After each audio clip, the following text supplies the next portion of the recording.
What's up, guys? So yesterday I ended up queuing some late night double DPS twos, queuing Fire Mage Feral Druid, and we ended up going 15 and 1, starting at 2k MMR all the way up to 2.4, which I feel like is pretty decent right now. I'm pretty sure like 2.4 CR on the ladder at the moment is like top 50 for twos. But yeah, generally for Fire Mages, if you are playing double DPS twos, your DPS partner is usually like a sub rogue. It's really good because you have stun on the whole team, and then you can poly off of it, allowing you to have really good control. Also, rogues have a pretty good defensive kit, along with really good mobility, so you can kite it out in between setups to survive.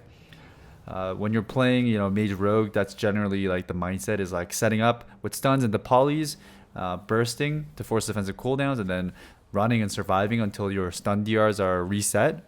And when playing Feral Fire Mage, the mindset and playstyle is very similar. But the thing about Feral Druids is its hybrid healing is really, really good right now. So not just Feral Druids, but Boomies, along with Ret Paladins, Shamans, even Monks, like have really good off healing right now. It's like really overtuned. So the survivability with Feral Fire Mage is insane.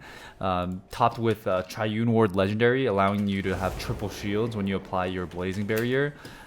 Just gives you massive survivability. So in this video, I want to commentate a few games I had during this queue session last night to kind of just explain to you guys how this composition works and what kind of mindset goes into executing kills properly and surviving in between goes. Alright guys, so for this first matchup, it's Windwalker Disc Priest. Windwalkers are really insane right now. They have massive DPS along with really good utility and mobility. They pair up really well with a healer like a Disc Priest because they have purges and fears off separate DR from incaps and stuns. Synergizes really well together. First things first, when the gates open, you want to see what trinket and race they're playing. Right here, you'll notice the monk is a human rally, and then the Disc Priest is a human trinket. So this is really important to keep in mind throughout the game, so that way you know what sort of outs they have and how they'll counter your CC. So we're going to do a scripted opener here with a double stun on DPS. My Feral Druid is playing Night Fae, I believe. So the Convoke ability, whatever covenant that is. I'm pretty sure it's Night Fae. It's the one that's super bursty. And on top of that, he's playing Incarn, so he can double stun for me consistently. So in the opener, we'll just rake the kill target and then bash the healer. And then second setup, we'll Incarn, and he'll rake the kill target again, and then maim the healer, since Bash will be on CD, because Bash is 60 seconds. So as you can see right here on my Omni CD add-on, I can track his maim stun, his Bash stun, and his Incarn as well, and his kick, and then his defensives along with his trinket, allowing me to be more aware in the game because we're not in comms or anything, so we're just kind of winging it. So in terms of setup, we double stun the DPS and the healer, and then my job right here is to secure a full polymorph off the Bash, off the healer, and then burst on the monk. So I'm going to waddle in. I'm actually just going to blink in so I can get the sheep. I pop Combust immediately. I am playing Rune of Power for the extra damage modifier. The monk ends up just popping his Karma and his Diffuse Magic to counter my Combust. He didn't have to trinket or anything, but he got Karma and Diffuse, which is two of his major defensive cooldowns. So I'm going to keep trying to... I'm going to alter high and try to chain more polys onto the healer here. Once I realize, our go is over, I'm going to sheep the monk and just try to survive now. The biggest thing in this situation, once your setup is over and once you forced defensive cooldowns, now your job is to survive, right? In arenas, it's like a bunch of little micro situations happening in real time, and then a bunch of macro situations happening. So micro situations, for example, are stuff like juking or kicking or getting locked or getting stunned. Also positioning, I would say, is micro. And then macro situations would be when you're trading huge cooldowns, like an offensive cooldown like Incarn or Combustion, or when you're popping a defensive cooldown like Ice Block or Diffuse or Karma. So our setup is over. We pretty much traded my Combust for his Diffuse and Karma there, which is a pretty fair trade. Now, the second thing to be aware of in this situation is DRs, your diminishing returns. So obviously you're not able to stun the healer into a sheep immediately again because of stun DRs. You got a bash DR, 2 more seconds for bash, and then 11 seconds for poly. In this situation, when the healer is on poly DR, since you cannot CC him for 20 seconds, my goal is to kind of just dip out of there, reapply my shields, try not to lose any HP, and what's going to help with that is by CCing the monk. So I'll sheep him 2 or 3 times. Now monk is on triple DR. I'm going to back out of there. I'm just kind of stalling right now. My druid has even dipped out. I'm kind of just stalling for this poly timer to reset so then we can set up again. So right here, my druid actually goes in and just maim stuns the monk, which he actually human trinkets, which is fine. They pop double PI. I guess the priest is running double PI legendary. So my feral druid ends up running again because he has mind games on him. He runs up the stairs, starts healing to full. Like I said, hybrid classes have an insane amount of healing right now. So now it's my job to survive. I'm going to kill his Siphene so I can try to get out of combat and drink. It looks like the priest is pushing me with his Door of Shadows. He wants to keep me in combat here. He pushes in. I DB him, and I try to get a poly off of it. He actually ends up trinket deathing the poly and fears me.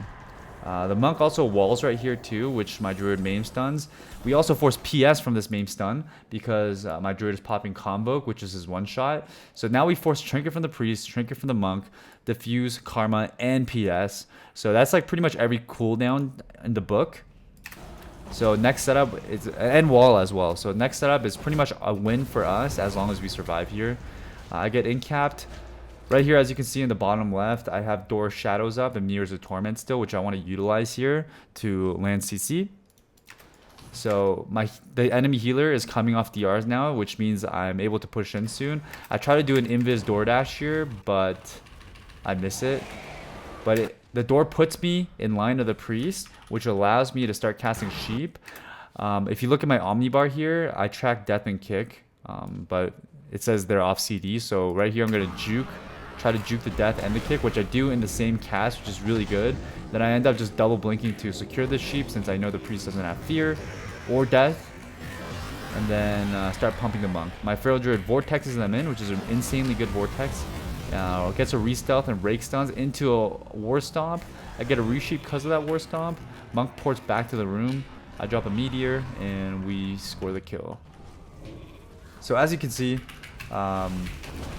we're pretty much setting up as often as possible to force defensive cooldowns, and in between setups, we're running to reset and survive. One more game against Windwalker Disc here. Like I said earlier, Windwalkers are really good in twos, very popular comp to fight.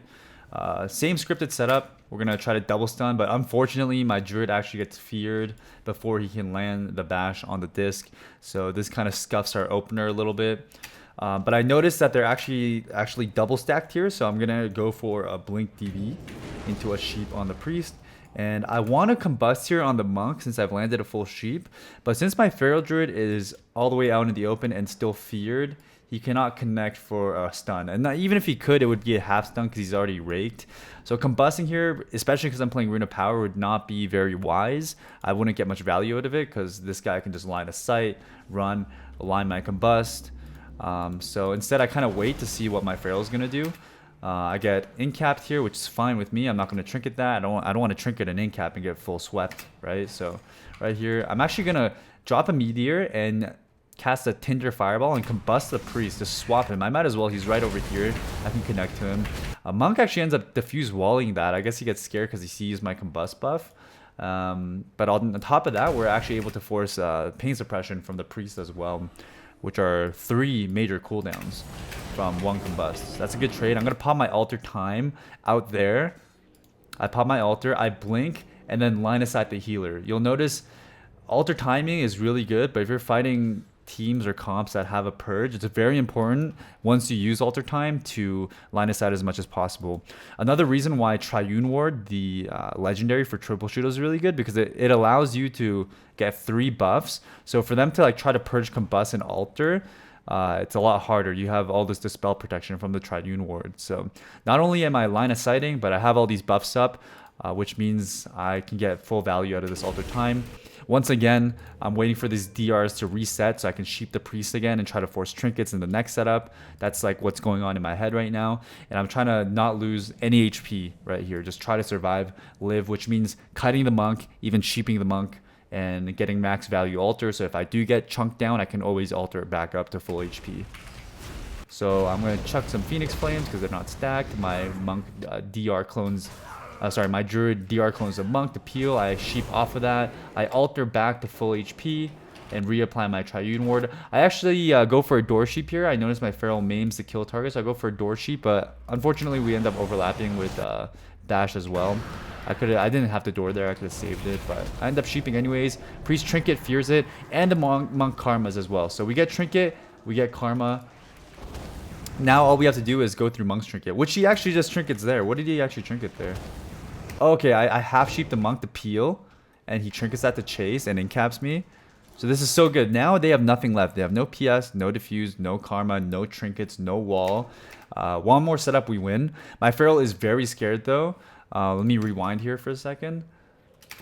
The enemy priest ends up casting a mind games on my feral. Boom, chunks him. That's very scary for a feral because his frenzy regen can kill him. So my feral's running across the map. I get a quarter sheep on the monk, and I end up novaing him right here on the grip, which was an insane play by me because he was gonna get gripped to my feral. My feral, as you can see, he's full HP now again from the insane feral druid healing. Right here, I pretty much know you win the game. The priest is off poly DR, so one clean setup is GG. He maims for me. I drop a rune of power. I sheep off of the maim, and I just start pumping this monk. I just have to make sure I can get a resheep off of the first sheep. And monk has no kick. He also has no sweep, so this is guaranteed. He has no incap either because he incapped me like 10 seconds ago. He pours, my pyro goes to the wall, and down he goes. So once again, this is just a prime example of being aware of enemy defensives and knowing how many more things you have to go through. Like one big thing a lot of newer players make, I feel like, is they're completely unaware of what cooldown they're trading offensively to get the enemy team to react with their defensives. So like you always want to try to maximize the amount of defensive cooldowns and trinkets you can unlock while pressing as little offensive cooldowns as possible. That's like the macro gameplay situation, and then the micro is like the juking and kicking, and then the peeling in between goes, stuff like that. So keeping in mind these things throughout a game is not only going to put you ahead, but just being more aware is going to allow you to just be more confident as a player because you know exactly what's happening, exactly what's being traded, exactly how many more setups you need to score the kill. Obviously, there's certain games where you can like one-shot someone or gimp something, but at the highest level, players will know how to trade correctly, which means you need to know how to manage that. All right, so for the last game, this matchup, we're fighting Fire Mage Holy Priest. This is actually not that bad of a comp. Holy Priests, they actually get a stun, unlike Disc. They get a stun, and then they also have Shadow Word Death and Greater Fade. So not only do you have to bait the Shadow Word Death, but you have to bait the Fade as well, so you can get sheeps on top of it, unless you're starting with a DV or stun first. But yeah, let's break this game down. So our goal here, as usual, generally is just to kill the DPS while landing CC on the healer. I'm making sure I stay LOS in the mage before we get the opener. We get the rake here, but once again, unfortunately, my feral gets feared, so he is unable to stun the healer for me. This is kind of awkward because I wanted to ring the healer. If the mage, since he's human rally, if he trinketed the stun to CS my ring, I could then land a poly, but our go gets kind of scuffed here, but yeah, let's see what happens. I end up just trying to juke CS, but then I line. Mage actually blink sheeps me. I didn't think this was on me. Like I was like, what is he sheeping here? Because like I swear, look at this. I'm like out of line as he starts to cast, I feel like. So I was kind of surprised that hit me. I thought he was just trying to like shoot the feral to like bait CS for me or something. I was like, there's no way I'm that dumb. But anyways, he gets the sheep on me. He starts radiant sparking my feral. Since he's a Kyrian fire mage, which is very scary. That's like the one shot. If you connect a meteor on the 4th stack of Radiant Spark with Combust Up, that can hit for like 12 to 14k. It's really crazy. So I end up Trinket CSing that. Another thing about Radiant Spark is it's actually on the Arcane tree. So now that I've CS'd him, he cannot Klepto, he cannot Alter Time, he cannot Poly, he cannot Blink. So here I actually decide to Combust on him and Klepto him first to Klepto all his Triune Ward shields. So now as you can see, I have like all these buffs. He has 0 buffs. He's locked on Arcane, so he can't help himself. So then I trade my Combust, start pumping him. I actually get stunned by the Priest. This is why Holy Priests are really good, because they have this insta stun. So I wasn't able to force much on from him. He Kleptos me back. I go for the ring cast. He CS's me. I try to sheep. He DBs it. That's really good. As a Fire Mage, you have 2 stops. Not only do you have 2 stops, but you have 2 schools of Polys, which is Ring of Frost and Sheep. So a good Fire Mage will always, you know, CS one, DB the other, which he does here, which is really good. Then I try to actually go for a DoorDash here, an Invis DoorDash. I start casting Fireball first, then casting Door. This is a neat little trick that I used to do last season with Ring of Frosts. I talked about this a little bit in the previous video, but there's something about animation delay in this game, which makes, if you cast an ability, for example, like right here, I'm casting the Fireball, right? And then I start chaining a door cast before my ring is over, you actually can't see the door on the ground until I'm actually about to teleport there. Because normally, in this exact moment, in this cast time, you would see a red circle here already. So the priest would see it, he'd move to the right, and then he would dodge it. But since I'm chaining my Door of Shadows cast with a Fireball, it just doesn't appear until the last like 0.2 seconds, allowing me to snipe that DoorDash into a sheep. And the mage has already used DB on me for my ring and CS for my poly, so I'm able to connect the sheep, and we have a fat setup here. Priest actually trinkets, which is really good. I resheep the trinket, I lock the poly on Arcane once again, which allows us to force the block. I want to give you guys a quick example of what I meant though, with the animation delay.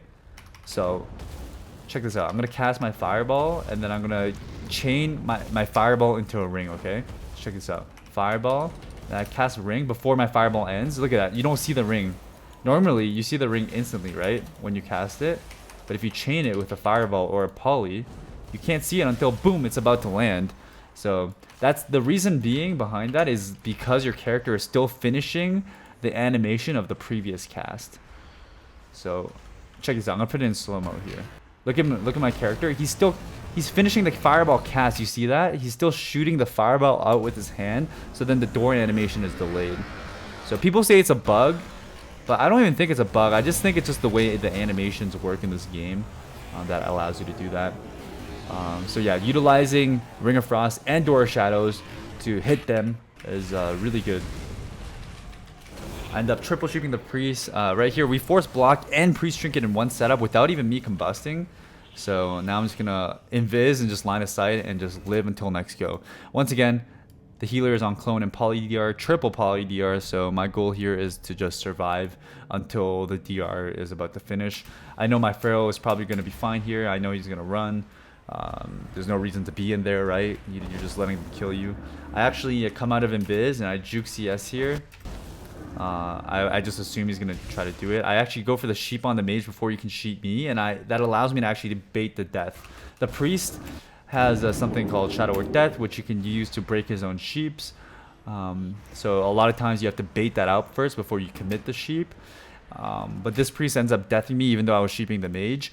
This is why I feel like it's so important to track not only enemy DRs but your own DRs. Because look here, the priest is still on triple poly DR for 3 more seconds, so there was no use of deathing that poly, but that priest assumed that the poly was on him, so he went for the death. But this is why it's really important to track your own DRs, so you know exactly what needs to be stopped, and also tracking your teammates' DRs. I actually have an add-on called Diminish that tracks that for me beside my raid frames, because there you didn't really need to fade, but now that he has no death, sorry, I'm going for the sheep, he ends up fading it. Once again, Holy Priests have death and fade, giving them that slippery utility. But honestly, this is fine. They both have no trinkets. Mage has no block. And we have DRs for the priest, so we can set up here. We're kind of scared though because they have combust here. My Pharaoh gets stunned and the mage combusts on my Pharaoh with the mind games on him. This is very scary. My Feral Druid is going to trade his bark skin. I unfortunately cannot klepto that combust off because he's out of my line of sight. He purposely positioned himself there so I can't peel it. I also have no blinks to get there, so I'm just slowly waddling over. I klepto the combust now. There's a nice clean double stun, Maim in a bash. I get a sheep off of it. I try to pump the mage. The mage kleptos me back. I actually should make a macro to cancel all Triune shields, honestly, so I can't get klepto back. He CS's and DB's my setup, so I CS's Radiant Spark. I bait Prem once again here. There's no reason to death this poly because he's on half poly DR anyways, so if he eats that poly, it's like not a big deal, but he deaths anyways, which works out for me. I just shoot the mage. I just try to live until my poly DR is up. I have combustion here, so this is pretty much a free win if we get some CC here. I actually combust into that stun. My Feral clones off of it because I get sheeped. I drop a ring around the clone. I get CS on that, so then I just snipe a poly. Oh, he fades the poly. I blink. I think I blink CS this heal, I believe. There we go. I just need to land a poly. Oh, I should have just blinked poly there, honestly. I would have landed it. Because he had no death or fade. Or did he have death? Let's see. Oh, he did have death. Never mind. That maybe wouldn't have been worth it. If they're locked on Shadow from Shadowman, you can do it. But this is a Holy Priest, so. I end up sniping the sheep anyways from around the pillar. And force Cauterize. I sit here, babysit the priest with more polys, and just finish him off. So once again, as you can see, it's all about just rotating those DRs, being aware of what cooldowns you're forcing, and also juking kicks, juking prems, and landing at CC and doing your job as a fire mage.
rooted the grid. That was nutty.